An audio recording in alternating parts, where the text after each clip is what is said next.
I'm Pastor Salem, and I want to welcome you to the Christian Worship Hour.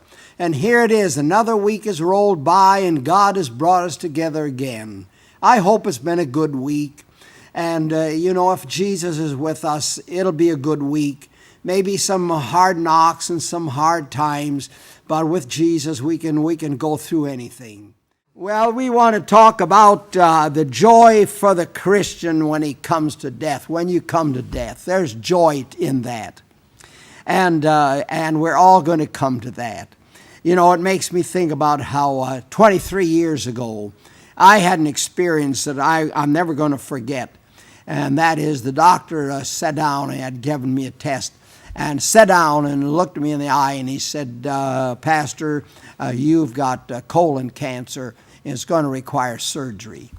And, nobody likes to hear that you've got cancer. And right away, you just wonder what in the world's going to happen. And so the first thing you do, you talk to Jesus in prayer, don't you? That's the place to go. When you have a great joy, go to Jesus. When you have great sorrow, go to Jesus. He's always there. And that's what Melissa's telling us. You just see Jesus, get to Jesus. You know, that's what happened to this king called Hezekiah. He was a godly king, a very godly king. Probably he was the best king that Israel had, that Judah had. And he was at the very height of his life at this time. He was 39 years old. And a doctor didn't come to him, but the prophet of God, Isaiah, came to him. And this is what he told him. He says, God has told me to tell you, set thine house in order, for thou shalt die and not live. And so what do you think this young king did, this godly young man? Just like I said, he went to God in prayer. And that's the beauty of the Christian's death. God is no stranger when we come to death. God is our best friend, and we can talk to Him from our heart.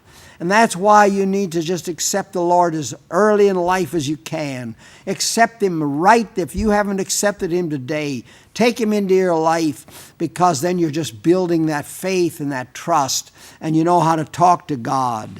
That's the beauty of the Christian life. We're no strangers to God. And when we get into trouble, we know where to turn. We know where to go. So the Bible teaches us then that we shouldn't fear. In other words, the Bible tells us that death is like a kind, loving friend. And it does us a great favor. He says that Paul says that death is one of the prized possessions of the Christian.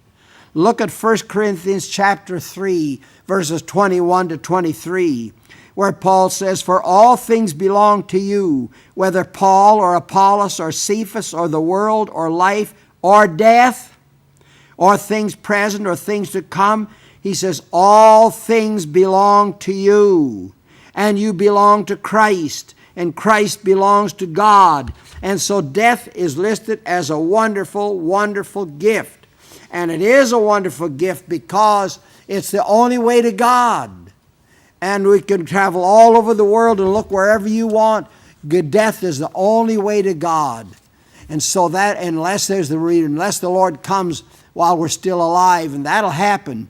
But, He'll come and there'll be Christians alive, whether we're alive or not, when He comes or not. I don't know, because nobody knows. Jesus says not the angels in heaven don't know. Only the Father in heaven knows when the Son is going to come again.